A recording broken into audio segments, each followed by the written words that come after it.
Blackouts are often treated like emergencies, but for the Amish, they're hardly worth a second thought. Their homes and routines are designed to run smoothly without depending on electricity in the first place. Instead of scrambling for backup power, they rely on simple tools and traditions that keep life steady when the grid goes down. When darkness falls across America and power lines fail, millions of people fumble for their phone flashlights or dig through junk drawers searching for dead batteries. The Amish simply reach for a match. Their homes glow with the steady warmth of kerosene flames that have been lighting up kitchens and bedrooms for generations, completely independent of whatever chaos might be happening at the local power plant. Every Amish household keeps multiple oil lamps positioned throughout their living spaces.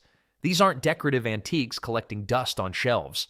They're working tools that get daily use. The glass chimneys stay polished to crystal clarity, and the wicks get trimmed to precise lengths that produce clean, bright flames without smoking up the room. This maintenance happens during daylight hours when hands can work steadily, not during frantic midnight emergencies when everything seems to go wrong at once. The oil lamp never argues about being turned on at 3 in the morning, unlike some teenagers. Kerosene burns with remarkable efficiency, producing about 13,000 BTUs per pound, enough heat and light to make a single gallon last an average family several weeks of normal evening use. Compare that to the typical household that burns through expensive batteries like candy during a 2-day power outage, and the economics become clear pretty quickly. Amish families buy kerosene in bulk, storing it safely in proper containers that keep the fuel fresh for years without degradation. The science behind oil lamp flames reveals why they work so well during emergencies. Unlike candles that flicker and dim in drafts, a properly adjusted kerosene flame burns steadily in most conditions. The wick draws fuel up through capillary action, the same force that helps trees move water from roots to leaves, creating a consistent fuel supply that doesn't depend on gravity or pressure systems. When hurricane winds are rattling windows and making everyone nervous, these lamps just keep burning calmly. Oil lamps are basically the strong, silent type of the lighting world. They do their job without making a fuss about it. But the real genius shows in placement strategy. Amish homes position lamps where they'll be most useful during daily routines. One lamp near the kitchen sink for evening cleanup. Another by the reading chair for studying scripture. A third in the hallway for safe nighttime navigation. Each location gets chosen based on decades of experience with how families actually move through their homes after sunset. But their approach to staying warm during winter storms proves even more reliable than their lighting solutions. Cast iron radiates warmth differently than forced air systems or electric baseboard heaters. The heat soaks into walls, floors, and furniture, creating thermal mass that continues warming rooms long after the fire dies down to glowing coals. Amish homes center around these massive stoves that serve dual purposes, keeping families comfortable and cooking meals at the same time. No furnace repair bills, no natural gas dependencies, no electric heating elements that burn out during the worst possible weather. Wood preparation starts in late spring when SAP stops running and trees can be safely harvested. Amish men fell trees using crosscut saws and muscle power, then spend summer months splitting logs into manageable pieces that will dry properly before winter arrives.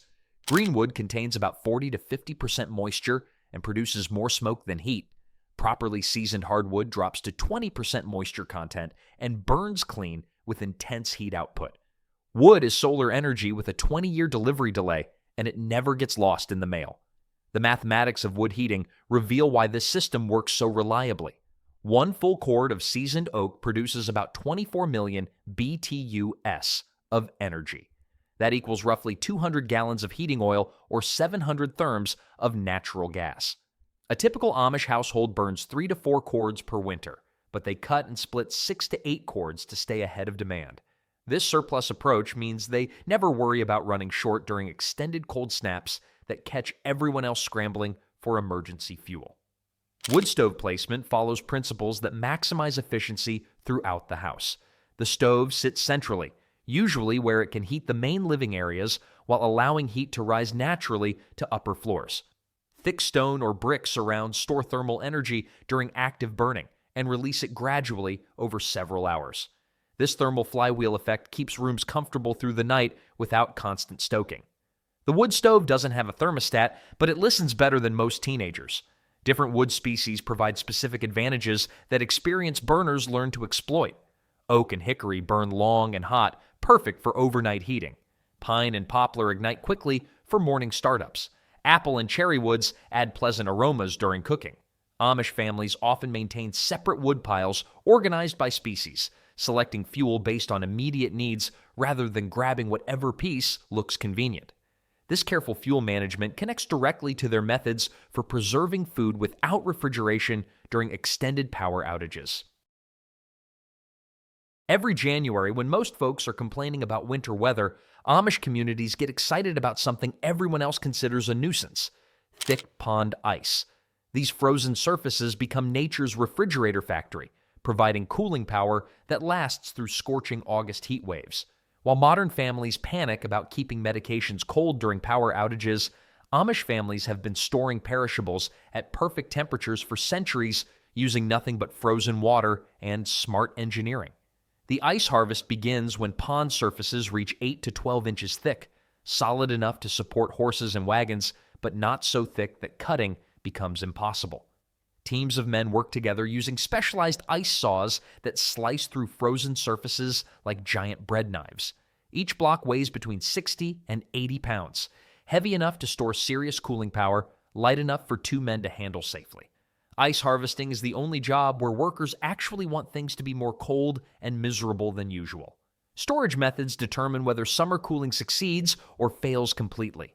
Amish ice houses use thick wooden walls filled with sawdust insulation that creates temperature barriers more effective than many modern materials. The sawdust comes from local lumber mills that gladly give away what they consider waste material. This insulation maintains temperatures just above freezing even when outside air hits 90 degrees. Scientific studies show that properly stored ice loses only about 25% of its mass over 6 months. This means January harvest provides reliable cooling through July, with enough reserve for emergencies lasting into early fall. Commercial ice companies rarely achieve this level of efficiency because they prioritize quick access over long-term storage, but Amish methods focus on preserving maximum cooling capacity for extended periods. The ice house is basically a freezer that works harder than most teenagers and never complains about doing chores. Block arrangement inside ice houses follows patterns developed through generations of trial and error. Larger blocks go on the bottom where they melt slowest, while smaller pieces fill gaps and provide daily use ice that families can remove without disturbing the main supply. Drainage channels carved into the floor carry away melt water without creating puddles that accelerate thawing. Every detail serves the goal of extending cooling power as long as possible. This comprehensive approach to food preservation pairs perfectly with their methods for obtaining fresh water during infrastructure failures. The only product we'll ever promote on our channel is a book by Claude Davis, a veteran prepper, about 126 superfoods and preservation methods from crisis times like the Great Depression and wartime that are impossible to find elsewhere. We decided to promote his book because we are the last generation able to share these techniques and superfoods to our children or grandchildren. It would be a shame to see this information about highly nutritious foods and preservation methods to survive crises disappear. You can also find a book about herbal remedies from Nicole Apelian on their store. If you're watching this on TV, you can look up our channel, Frugal Solutions, on your phone or tablet and find the books by clicking the link in our channel description or any other video description. Municipal water systems depend on electric pumps that push water through miles of underground pipes to reach household taps. When power fails, those pumps stop working and water pressure drops to zero within hours. Amish wells operate on completely different principles that have kept communities hydrated for generations without depending on electrical infrastructure or municipal systems that can fail when people need them most. Hand pump mechanics work through simple lever action that anyone can understand and maintain. The handle connects to a piston inside the well casing that creates suction on the upstroke and pushes water toward the surface on the downstroke. Each pump stroke moves about half a gallon of water, meaning 20 strokes provide enough water for cooking a large family meal. The entire mechanism contains maybe a dozen moving parts, all designed for easy field repair using basic tools.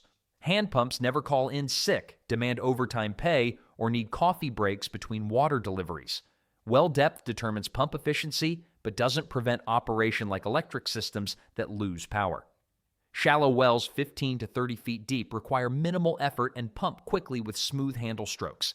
Deeper wells up to 100 feet need more muscle power but still provide reliable water flow as long as someone can work the handle. Compare this to electric well pumps that either work perfectly or not at all, with no middle ground for partial operation during emergencies. Maintenance schedules for hand pumps follow seasonal patterns that prevent problems before they develop. Spring inspections check leather seals and metal fittings for winter damage. Summer maintenance includes lubricating moving parts and clearing any debris from the pump housing. Fall preparation involves draining water lines in regions where freezing temperatures could crack metal components. This preventive approach keeps pumps working reliably for decades with minimal repair costs. Hand pumps run on the most renewable energy source available: elbow grease, which most people have in unlimited supply. Water quality from properly maintained wells often exceeds municipal water standards because it comes directly from underground aquifers without traveling through aging pipe systems. Deep wells tap into water sources that have been naturally filtered through soil and rock layers for years or even decades. Many Amish wells produce water so pure that families drink it straight from the pump without any additional treatment or filtration.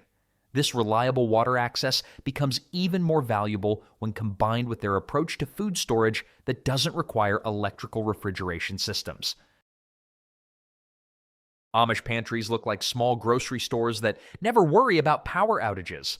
Shelves stretch from floor to ceiling, packed with hundreds of glass jars containing everything from pickled beets to canned chicken. These aren't emergency supplies gathering dust until disaster strikes. They represent daily food sources that happen to work perfectly when refrigerators fail and freezers turn into expensive storage boxes. Canning seasons follow natural harvest rhythms that maximize food preservation throughout the year. Late summer brings tomato canning marathons that can produce 50 to 60 quarts of sauce, paste, and whole tomatoes from a single garden. Fall apple harvests become applesauce canning sessions that fill dozens of jars with fruit that stays fresh for years. Green bean canning happens in waves as plants produce successive crops, ensuring steady supplies of vegetables through long winter months. Amish women treat canning jars like some people treat savings accounts. The more you put away, the better you sleep at night. Temperature control during canning determines success or failure in ways that electric freezers never require. Water bath canning reaches 212 degrees Fahrenheit, hot enough to kill bacteria and create vacuum seals that prevent spoilage.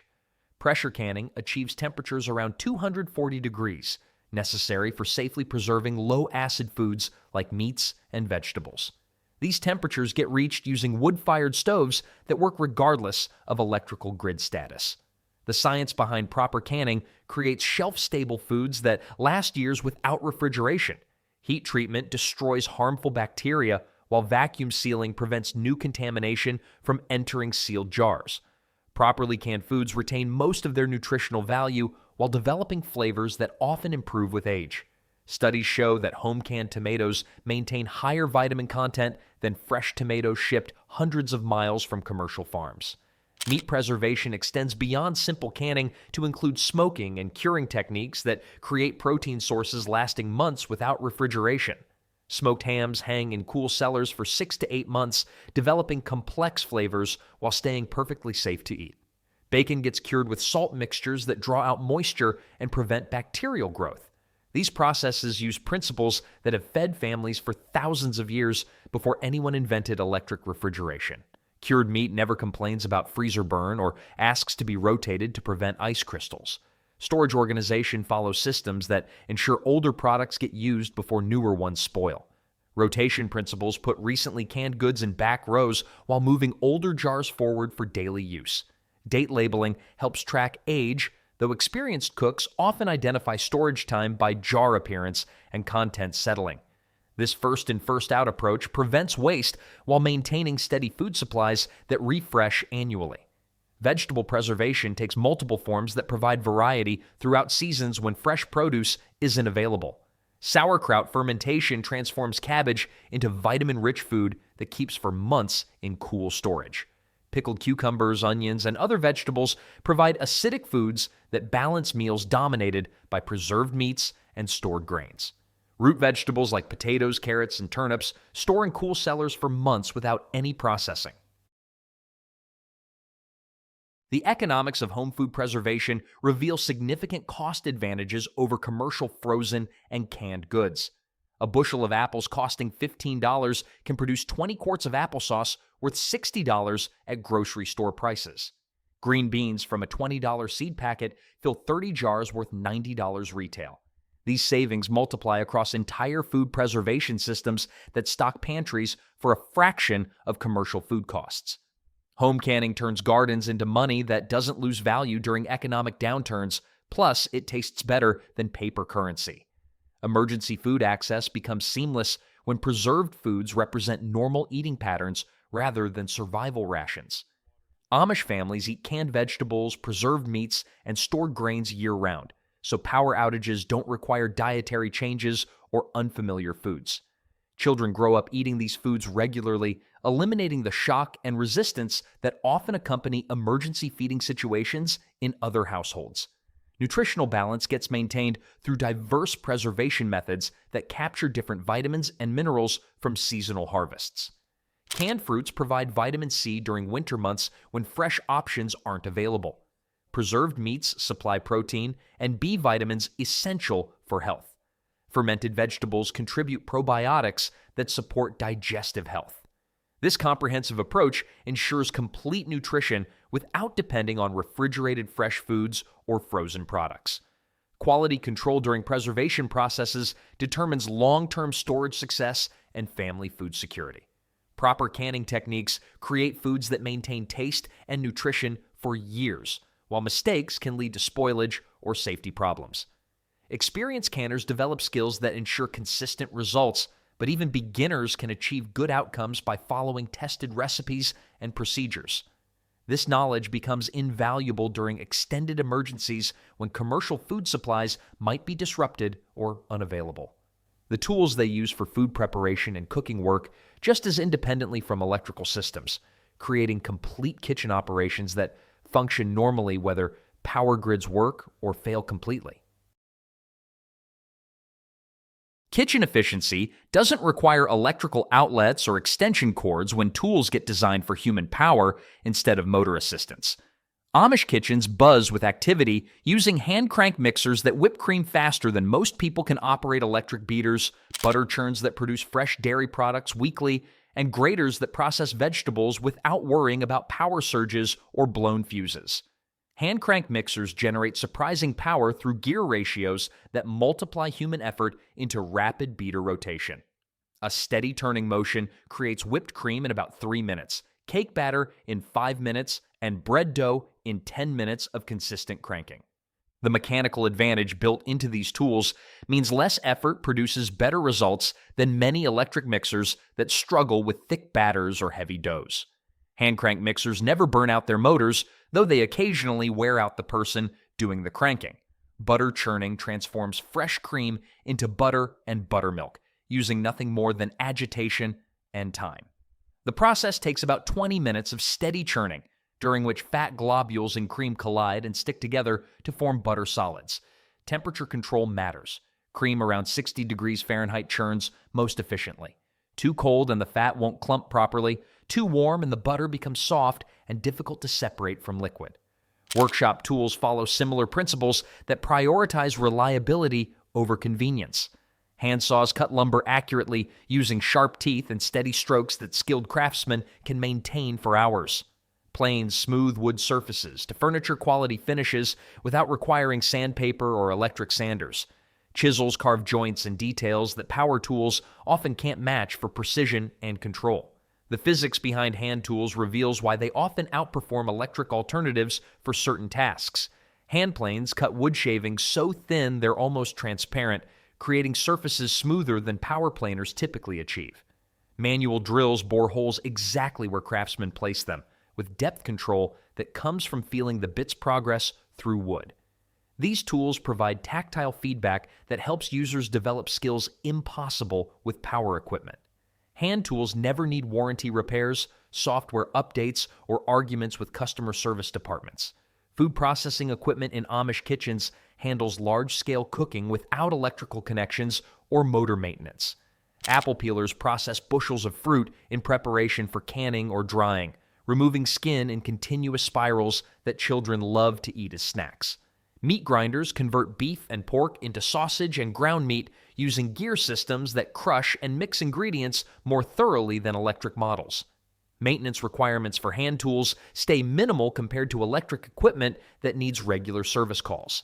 Sharp edges require occasional honing with whetstones or files, but proper care keeps most tools working perfectly for decades. Wooden handles might need refinishing every few years. Metal parts benefit from light oiling, and moving joints require occasional lubrication with simple grease or oil. Quality construction in hand tools justifies their higher initial costs through years of reliable service. Well-made planes, chisels, and saws often get passed down through multiple generations, improving with age as users break them in properly. Electric tools rarely last longer than 10 years before requiring replacement or major repairs that cost more than buying new equipment. The learning curve for hand tool mastery creates valuable skills that don't depend on electrical power or technical knowledge. Children develop coordination and strength by helping with kitchen tasks that use manual equipment. Workshop apprentices learn wood properties and cutting techniques that power tools tend to hide behind motor noise and automatic feed systems. These skills become more valuable during emergencies when power failures make electric tools useless. Learning to use hand tools is like learning to drive stick shift, harder at first, but more useful when things go wrong. Emergency preparedness takes on different meaning when primary tools already operate independently of power grids. Natural disasters that knock out electricity for weeks don't affect workshop productivity or kitchen operations when everything runs on human energy. Repairs and maintenance continue normally, food preparation proceeds without delays, and daily routines maintain their normal patterns regardless of infrastructure problems. Speed considerations reveal that hand tools often work faster than electric alternatives for many common tasks.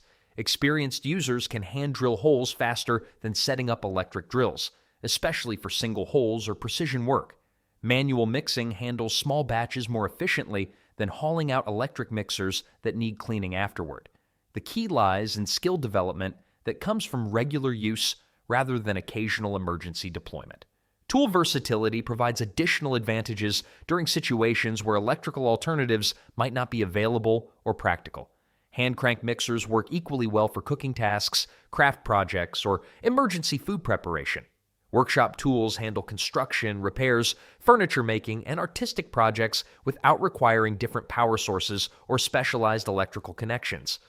Durability testing shows that quality hand tools can withstand decades of heavy use while maintaining their precision and effectiveness.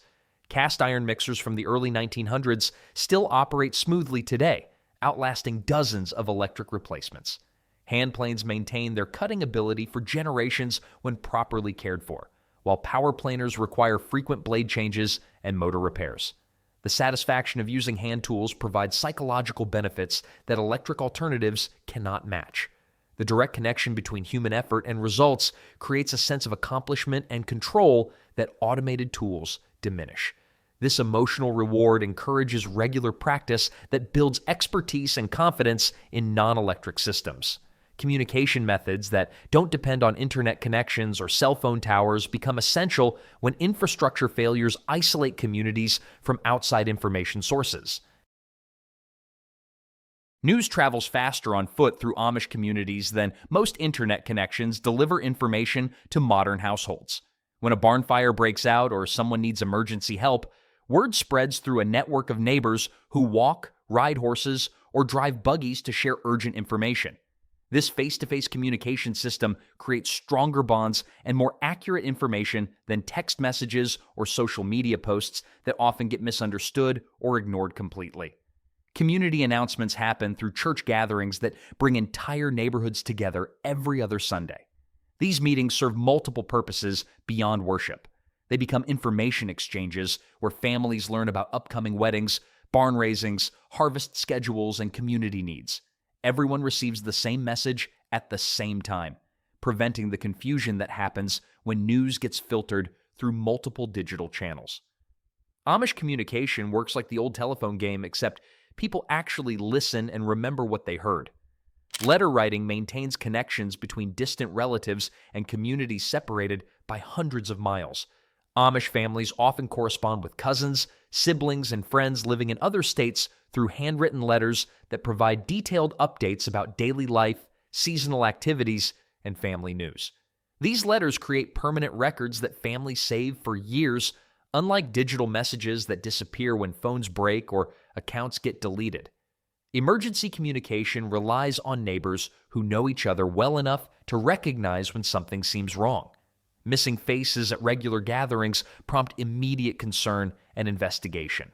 Unusual smoke patterns, livestock behavior, or property conditions alert observant neighbors to potential problems before they become serious emergencies. This natural monitoring system provides better security than electronic alarm systems that often malfunction or trigger false alerts. Barn meetings organize community responses to challenges that require group cooperation. These gatherings happen quickly when weather threatens crops, someone faces financial hardship, or major construction projects need volunteer labor. Word spreads through established networks that can mobilize dozens of families within hours. Decisions get made through discussion and consensus rather than digital voting systems that exclude people without internet access. Barn meetings prove that committees can actually accomplish things when they meet face-to-face instead of exchanging emails for 6 months. Information accuracy stays high when sources remain identifiable and accountable for their statements.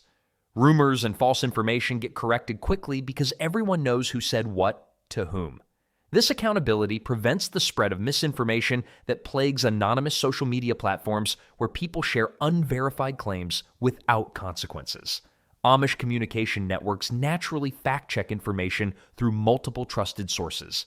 Business coordination happens through personal visits and handwritten correspondence that creates clear records of agreements and commitments. Construction projects, crop sharing, equipment borrowing, and seasonal labor arrangements get negotiated face-to-face with handshake agreements that prove more reliable than digital contracts. These personal connections build trust relationships that last for decades.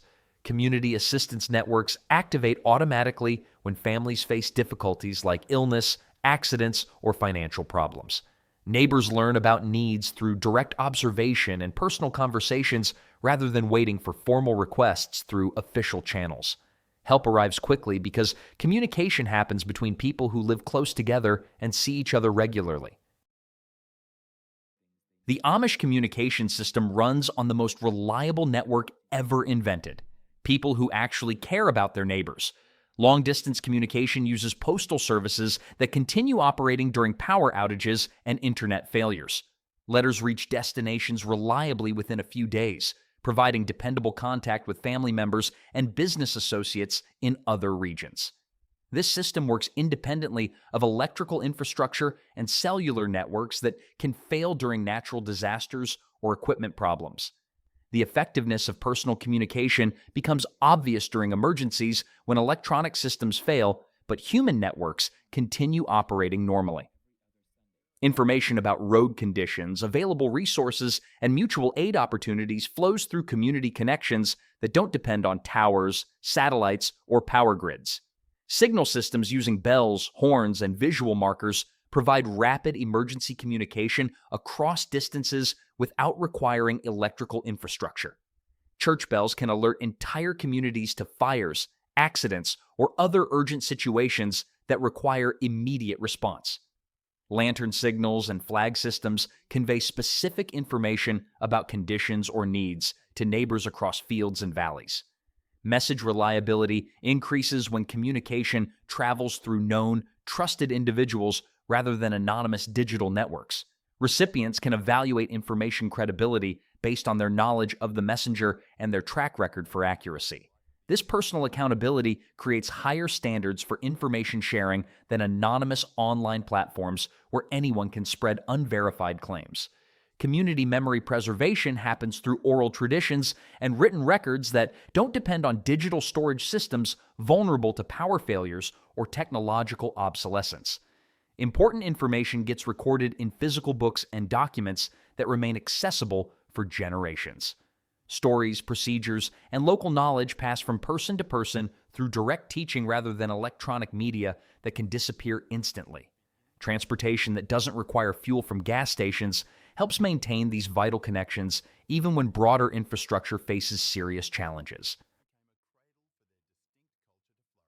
Fuel independence means never worrying about gas station hours, credit card machines, or empty tanks during evacuations. Horses eat grass and hay that grows locally, creating transportation systems that operate completely separate from petroleum supply chains.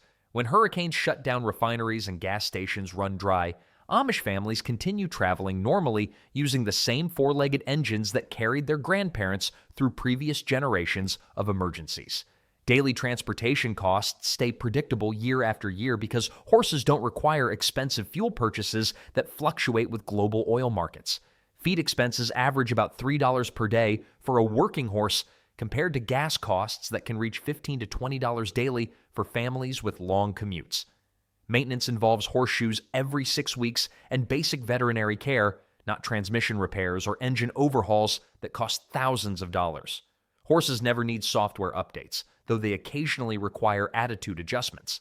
Load capacity for buggies and wagons exceeds what most people expect from animal-powered transportation.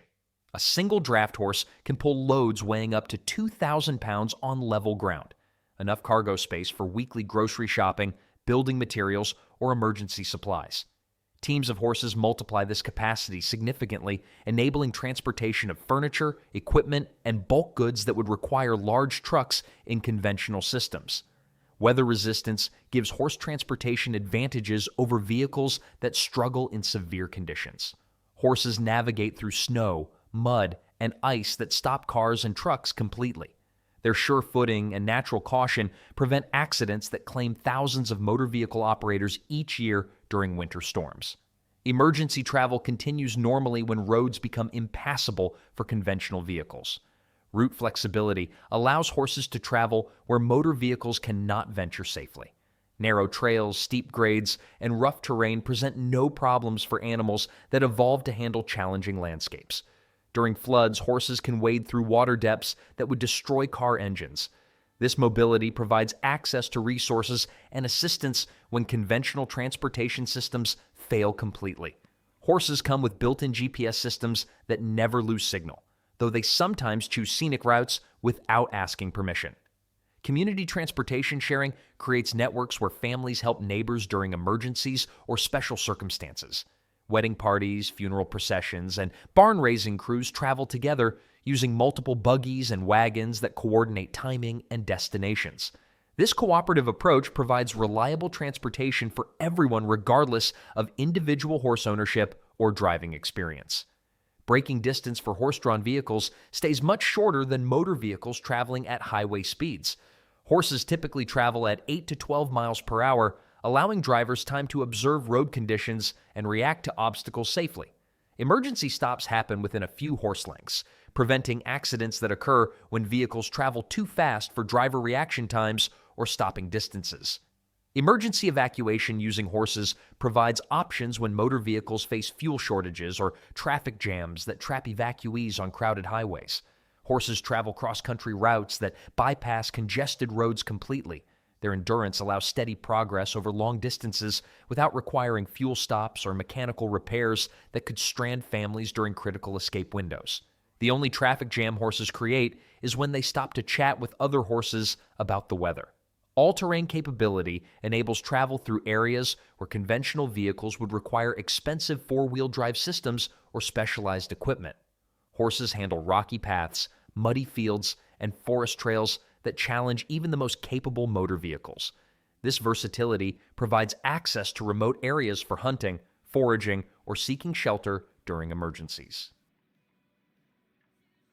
Operating costs remain minimal throughout the working life of horses that can provide transportation for 20 to 30 years with proper care. No monthly payments, insurance premiums, or registration fees drain family budgets like motor vehicle ownership. Depreciation works in reverse. Well-trained horses often increase in value as their skills and experience improve over time. Training and skill development create valuable knowledge that doesn't depend on mechanical expertise or electronic systems. Children learn horse handling, driving techniques, and animal care through daily experience rather than classroom instruction. These skills transfer across generations and remain useful regardless of technological changes or fuel availability. Repair capabilities stay within reach of average families rather than requiring specialized mechanics or expensive parts. Basic harness maintenance, horseshoe replacement, and wagon repairs can be handled locally using traditional tools and materials. Emergency repairs on the road involve simple adjustments rather than complex troubleshooting of electronic systems. Social aspects of horse transportation encourage community interaction and mutual assistance in ways that isolated car travel cannot provide. Travelers frequently stop to help each other with directions, road conditions, or equipment problems. This cooperation builds relationships that strengthen community bonds and create networks of mutual support during difficult times. Environmental benefits include zero emissions, minimal infrastructure requirements, and sustainable fuel production through local agriculture. Horses contribute to soil fertility through natural fertilizer while consuming crops that can be grown locally without petroleum-based inputs. This closed-loop system creates truly sustainable transportation that actually improves rather than degrades environmental conditions. The reliability of horse transportation extends beyond simple mechanical advantages to encompass skills that complement the sustainable mobility system, especially when it comes to staying comfortable during extreme weather conditions. Architecture becomes the air conditioning system when builders design homes that work with nature instead of fighting against summer heat. Amish houses feature wide, overhanging eaves that block direct sunlight from hitting walls and windows during the hottest parts of the day. These roof extensions create shaded zones around the entire house, reducing interior temperatures by 10 to 15 degrees compared to homes that bake in full sun exposure. Cross-ventilation planning positions windows and doors to catch prevailing breezes and channel airflow through living spaces. Strategic window placement on opposite walls creates natural air currents that pull hot air out while drawing cooler air inside. Tall ceilings allow warm air to rise naturally, keeping the occupied zones near floor level significantly cooler than cramped spaces where heat gets trapped. Amish houses breathe naturally, unlike modern homes that hold their breath until the electric fan kicks in. Basement areas provide natural cooling zones that maintain temperatures around 60 degrees even during 100-degree heat waves. These underground spaces serve as retreat areas during extreme weather, offering comfortable environments for afternoon rest or evening activities. Many families move daily routines to basement locations during heat emergencies, sleeping and working in naturally climate-controlled spaces. Thermal mass construction using stone foundations and thick walls absorbs heat during hot days and releases it slowly during cooler nights. This natural temperature regulation prevents the extreme swings that make modern houses unbearable without mechanical cooling. Properly designed thermal mass keeps interior temperatures steady within comfortable ranges throughout 24-hour cycles. Porch design creates outdoor living spaces that stay comfortable even when interior areas become too warm. Deep porches with solid roofs provide shaded areas where families gather for meals, conversations, and evening relaxation. These transitional spaces catch breezes while protecting occupants from direct sun exposure, extending usable living area without requiring indoor cooling. Porches are basically outdoor rooms with better ventilation than most indoor rooms achieve with electric fans. Natural landscaping contributes significantly to home cooling through strategic tree placement and ground cover choices. Large shade trees planted on south and west sides of houses block solar heat gain during afternoon hours when temperatures peak. Grass lawns and garden areas create evaporative cooling that reduces ambient temperatures around homes by several degrees compared to paved surfaces that radiate stored heat. Spring houses and root cellars provide refrigeration alternatives that maintain food storage temperatures below 60 degrees throughout summer months. These partially underground structures use Earth's natural cooling properties to preserve dairy products, vegetables, and other perishables without requiring electrical refrigeration. Cold water springs provide additional cooling power for food storage and personal comfort. Interior design choices support natural cooling through furniture placement and material selection. Light-colored walls and ceilings reflect heat rather than absorbing it. Wooden furniture and cotton fabrics breathe better than synthetic materials that trap heat and moisture. Strategic furniture arrangement creates clear airflow paths that don't obstruct natural ventilation patterns. The best air conditioning system runs on wind power and never needs repair service or monthly utility bills. Water features like ponds and streams create microclimates that moderate temperatures around Amish properties. Evaporation from water surfaces cools surrounding air naturally, providing relief during hot weather. Swimming and wading activities offer direct cooling that doesn't require electrical equipment or commercial facilities. Evening cooling rituals take advantage of natural temperature drops that occur after sunset. Opening all windows and doors creates cross breezes that flush hot air from houses while drawing in cooler night air. Strategic use of natural cooling periods prepares homes for the next day's heat without requiring mechanical assistance. Clothing choices support natural cooling through fabric selection and garment design that promotes air circulation and heat dissipation. Light-colored, loose-fitting clothes made from natural fibers allow air movement and moisture evaporation that keeps bodies comfortable in hot weather.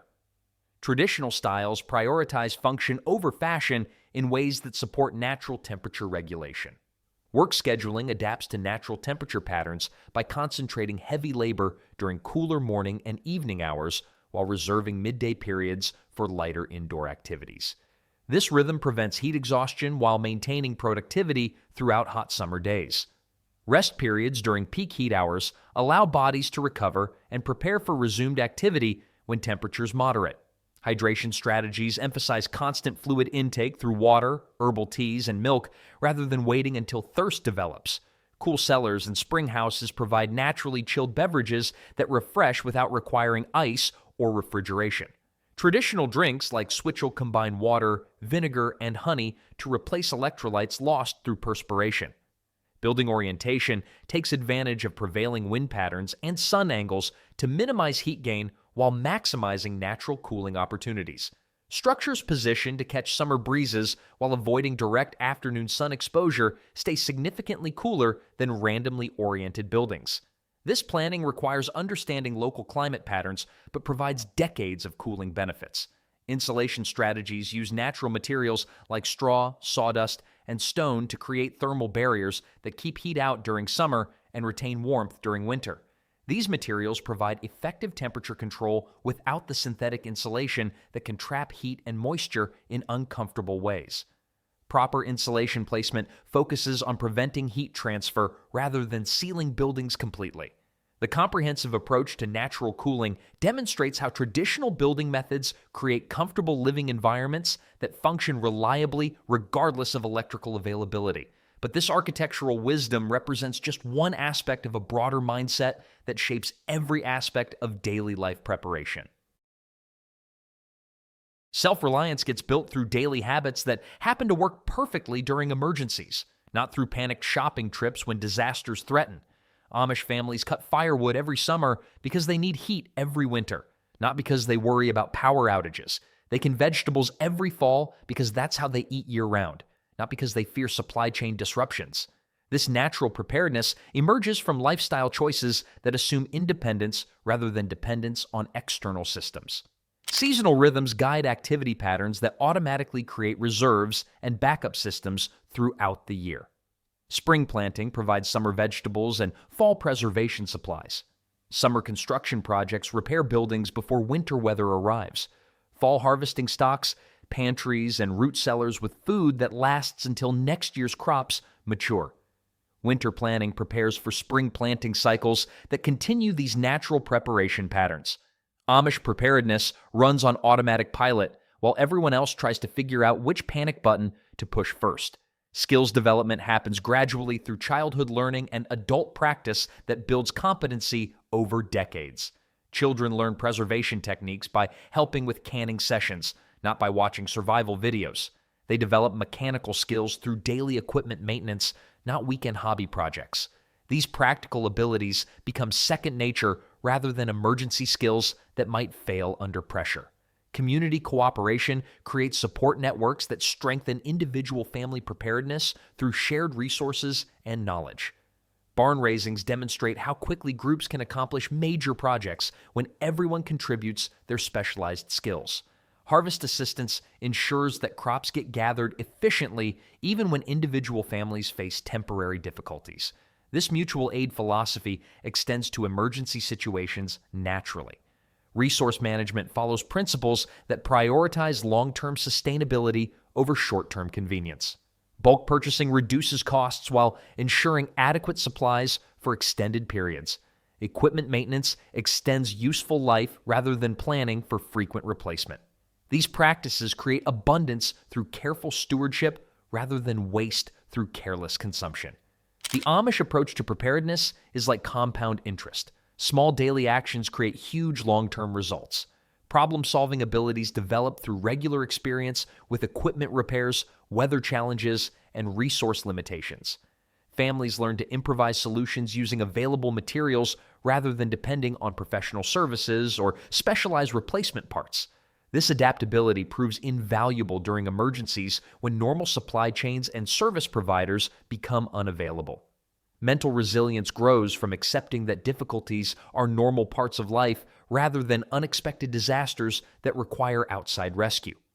Weather storms, equipment failures, and seasonal hardships get handled as routine challenges using established procedures and community support. This psychological preparedness prevents panic reactions that often make emergency situations worse. Financial independence through debt-free living eliminates vulnerability to economic disruptions that can compound emergency situations. Families who own their homes, equipment, and means of production outright can weather financial storms that devastate households dependent on credit and employment income. This economic security provides stability that supports effective emergency response. Knowledge preservation happens through hands-on teaching and written records rather than digital storage systems vulnerable to power failures or technological obsolescence. Important skills get passed from person to person through direct demonstration and practice. Traditional techniques for food preservation, equipment maintenance, and resource management continue functioning regardless of technological disruptions. Risk assessment focuses on realistic threats that families can actually prepare for rather than hypothetical disasters that create anxiety without enabling effective response. Seasonal weather patterns, equipment failures, and resource shortages receive attention proportional to their likelihood and impact. This practical approach builds confidence through manageable preparation rather than overwhelming fear through catastrophic speculation. Practical preparedness beats paranoid stockpiling because it builds real skills instead of just accumulating stuff. Flexibility in planning allows adaptation to changing circumstances rather than rigid adherence to predetermined emergency protocols. Families develop multiple options for meeting basic needs rather than depending on single solutions that might fail under stress. This redundancy creates robust systems that continue functioning even when individual components break down. Leadership development within families and communities ensures that emergency response doesn't depend on single individuals who might be unavailable when needed. Multiple family members learn essential skills like food preservation, equipment repair, and resource management. Community networks include diverse expertise that can address various challenges without requiring outside assistance. Time perspective emphasizes long-term security over short-term convenience in ways that build genuine resilience rather than temporary comfort. Decisions about housing, transportation, and food systems consider decades of use rather than immediate gratification. This patient approach creates infrastructure that supports families through multiple emergency cycles rather than requiring replacement after single events. Testing and practice happen naturally through daily use of emergency systems rather than artificial drills that may not reflect actual emergency conditions. Wood heating systems get tested every winter. Food preservation techniques get verified every harvest season, and transportation alternatives get used regularly rather than sitting unused until emergencies arise. This continuous testing identifies problems before they become critical. The foundation of Amish preparedness rests on understanding that true security comes from practical skills, strong relationships, and sustainable systems rather than complex technology or government assistance. Their approach proves that preparedness works best when it becomes a way of life rather than an emergency response plan that gets activated only during crises.